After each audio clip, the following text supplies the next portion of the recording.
but also to talk about what's happening in Minembwe. You've not mentioned anything about Minembwe. You talked about the bombing of Istanbul, but Minembwe has been being bombed on a regular basis.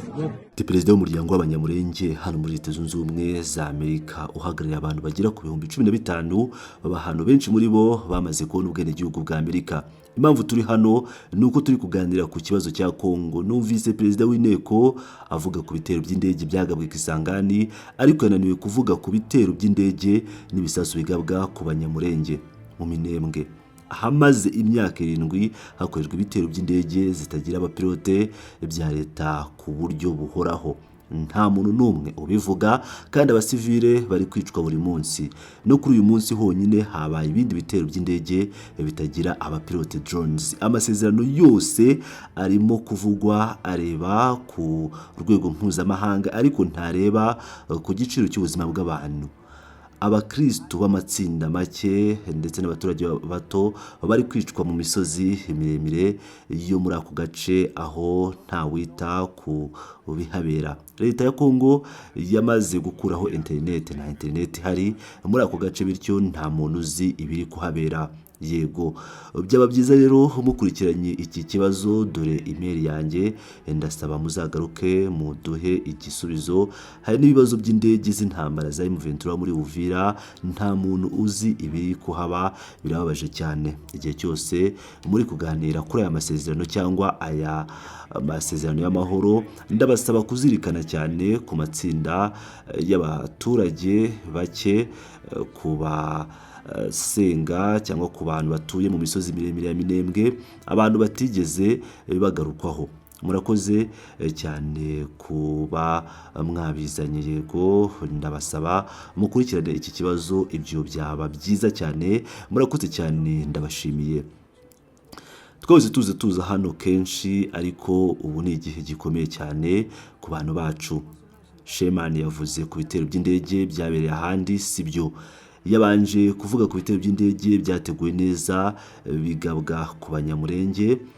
Abanyamurenge rero ni agace ka kure cyane gafite imidugudu itandukanye idafite ayihuriye, ariko leta niyo yabigizemo uruhare. Tumaze imyaka 7 turi mu tugotwa.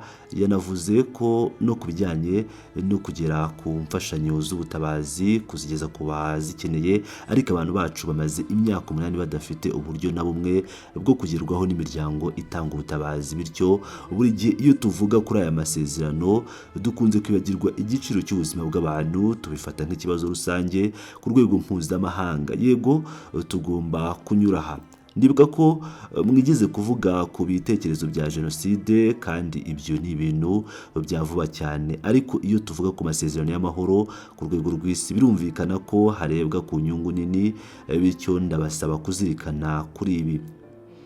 Ngiye kuvugana na Henry James Bona. Yego, niwe uzaba umunyamakuru wacu. Okay, murakoze cyane, murakoze kuduha umwanya wo kutwumva. Ubu ndi kuvuga kuri Kongo, ariko ikintu ntigeze nkiri imbere bihagije nuko hari itsinda rito ry'abantu bari kwicwa mu gace ka Minembwe. Perezida w'inteko yavuze ku bitero by'indege byagabwe Kisangani, umujyi uri mu makuru cyane muri iyi si, ariko mu by'ukuri Minembwe iri kugabwaho ibisasu n'ibitero by'indege. Ubu ngubu kuva mu myaka ishize ibyo bikorwa nta mabwiriza, nta bugenzuzi. Niyo mpamvu abo bantu batavugwa muri iyi nama. Uyu ni Jack ushinzwe imirimo yacu ku rwego mpuzamahanga. Ni musubireyo mukurikirane kandi mudufashe kubona andi makuru. But in reality, Minembwe has been bombarded right now as you speak for the past 7 years. It's been unavailable. And for that reason, the people are not being talked about in this forum. This is Jack, who handles our international work. If you can follow him and get us more information. Abantu benshi ku mbuga nkoranyambaga bakomeje kwishimira baranezerewe muri iki gitondo kubera Douglas Gasore Kabunda. Uyu ni perezida wa Mahoro Peace Association, umuryango uhuza abari muri diaspora y'abanyamurenge baba muri Leta Zunze Ubumwe za Amerika, aho abarenga 15,000 bakwirakwiye mu ntara 45 za Amerika, harimo n'abamaze kubona ubwenegihugu bwa Leta Zunze Ubumwe za Amerika. Yagaragaje rero imibabaro y'uyu muryango umaze igihe uri kugotwa kuva AFC M23 yava Uvira. Ntiyazuyaje kuganira imbona nkubone n'abahagarariye Leta Zunze Ubumwe za Amerika kugira ngo abereke ibiri kuba. Ubutumwa bwageze aho bugomba kugera mu buryo butaziguye, nubwo Patrick Muya yashoye za miliyoni z'amadolari mu guhisha ukuri kw'ibiri kuba ndetse no kwangiza amakuru y'ibikorwa bamwe na bamwe mu banyamakuru bakomeza kugenda bakoresha. No kuvuga ngo nk'umunyamakuru Hariana Velas, ngira ngo mwaramubonye amakuru akomeje kugenda atangaza ndetse n'ibiganiro akomeje kugenda akora bya propaganda. Akaba yarahawe rero amafaranga kugira ngo ayobye ubuyobozi bwa Amerika bukure ku bwicanyi bukomeje gukorwa.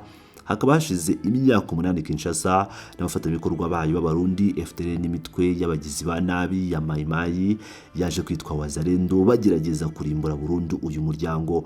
Mu byumweru bitatu bishize Leta ya Kinshasa ikaba yarakuyeho internet yose, itumanaho ryose muri ako gace. Ni ukuvuga ngo nta murongo wa internet, nta telefone.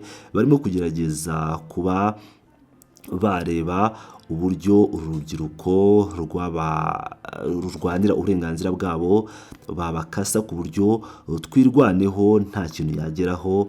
Rero yitwirwaneho ikaba yarahagurukiye kurinda imiryango y'abaturage babo, ni ukuvuga imiryango yabo.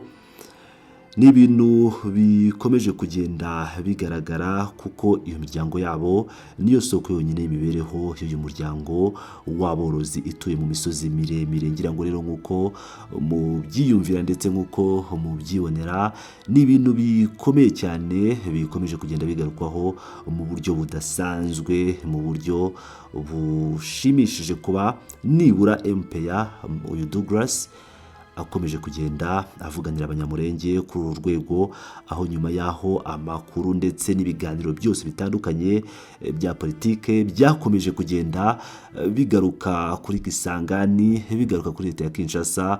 Ubu noneho igishimishije nuko abanyamurenge bageze mu nteko ishinga amategeko ya Leta Zunze Ubumwe za Amerika bakivugira ibibazo byabo, bagatera kamo, bakavuga ikibazo kigeze kigarukaho by'umwihariko ku banyamurenge bakomeje kugenda bicwa mu bihe bigiye bitandukanye, mu gihe Hariana Velas ndetse n'abandi banyamakuru tutibagiye Patrick Muya bakomeje kugenda bayobya Leta Zunze Ubumwe za Amerika kugira ngo bayereke ko u Rwanda ari rwo kibazo, u Rwanda ari rwo rwateje ibibazo bya Repubulika Iharanira Demokarasi ya Kongo.